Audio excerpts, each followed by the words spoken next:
detecting. Did it breathe? Did it eat? Did it do photosynthesis? All said there's something here. And when you tried to find the dead bodies, you couldn't.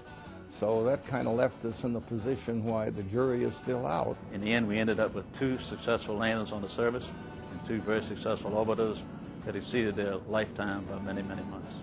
So obviously, we were all elated, and all you could say, we did it, we did it.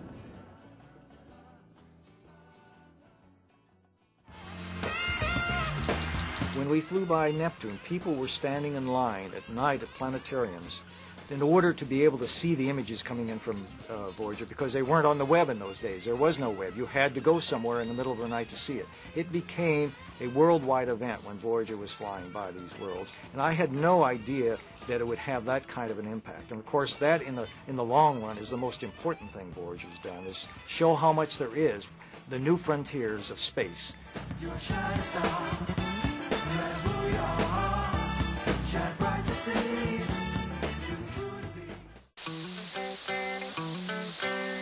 The 1970s really saw the start and heavy activity in the project aircraft area, which initially focused on STOL aircraft and then moved into the VSTOL arena.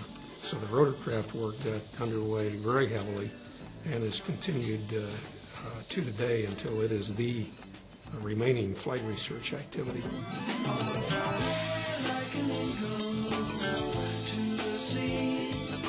There were about 5 of us that came into the Space Systems Division that had been formed to support shuttle development. Working on mysteries without any clues. Coming to work was fun to do that kind of thing. Working on a night moves. That was a little bit unique. It's kind of like having some very expensive toys to play with.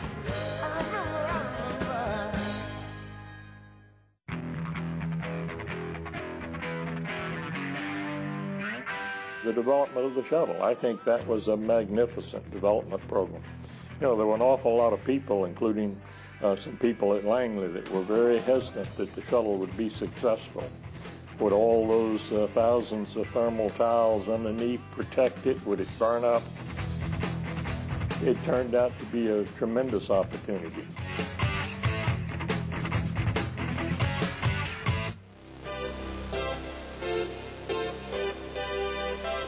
6, 5, 4. We've gone for main engine start. We have.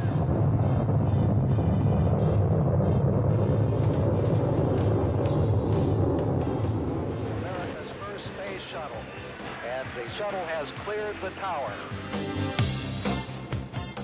A vehicle that could launch into space as a rocket, put 25 tons of cargo into orbit, and land on a runway like an airplane. Not just once, but over and over again. In the 1980s, NASA would rip this concept from the pages of science fiction and place it squarely on the cutting edge of space travel.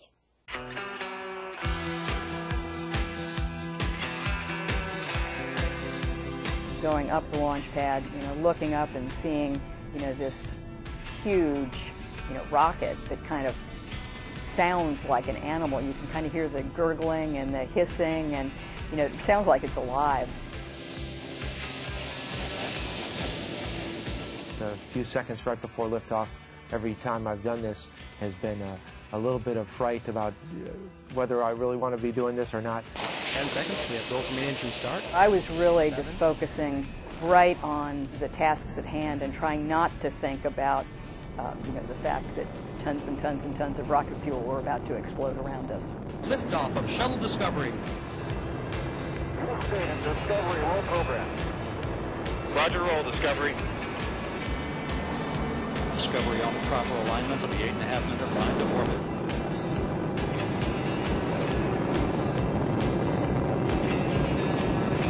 Six seconds into the flight. The forces and the sensations are just powerful beyond imagination. They shake you so much that you can hardly see the displays in front of you.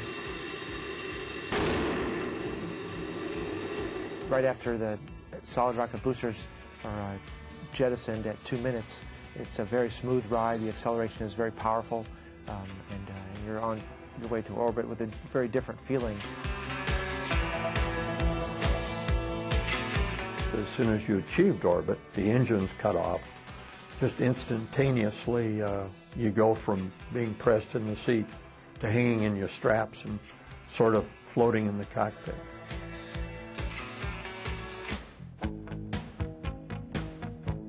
The fact that I was going to be the first American woman to go into space carried huge expectations along with it. And of course, it was very important to me that I understood my role really well and that I was really well prepared for the mission, because the last thing that I wanted to do was get into space and make a mistake. So I wanted to be very, very sure that I was able to meet the expectations.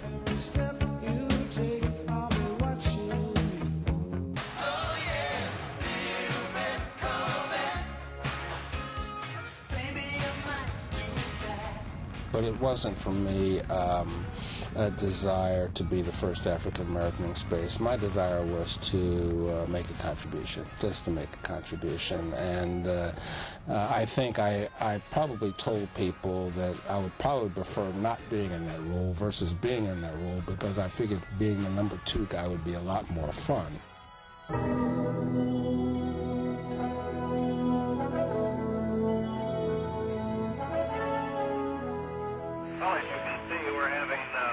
Up here trying to figure out what happens to the human body in 0G. We are the world.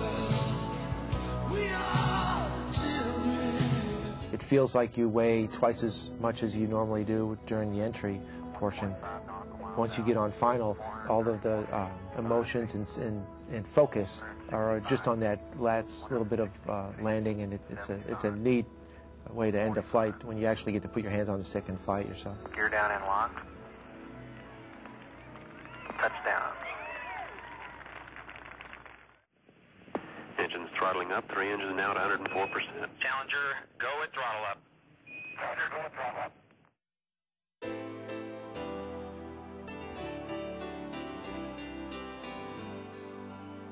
We come together today to mourn the loss of 7 brave Americans, to share the grief that we all feel, and perhaps in that sharing to find the strength to bear our sorrow and the courage to look for the seeds of hope. Risk is something that we have to just really consider as part of our life, especially in exploration. I know we've had some tragedies, and we'll probably have tragedies in the future, but you know, the ones that we've lost were probably the first ones to tell you, keep pressing on, don't stop because of us.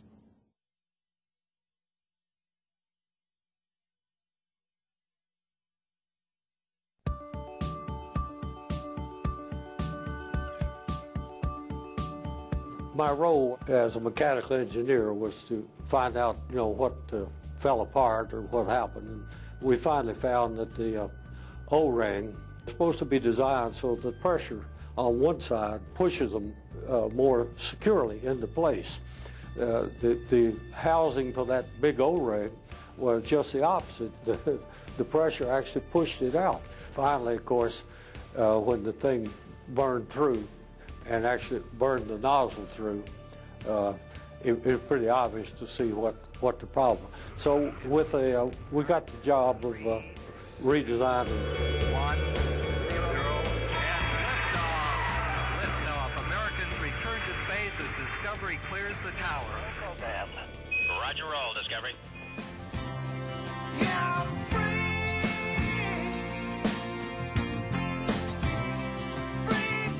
Good morning, Discovery. And you got a goal for HST deploy arms. NASA opened the decade of the 90s by placing the Hubble Space Telescope into orbit. It would peer farther into space and further back in time than any other telescope. And in the closing decade of the 20th century, Hubble and a host of other robotic explorers would provide astonishing new views and perspectives.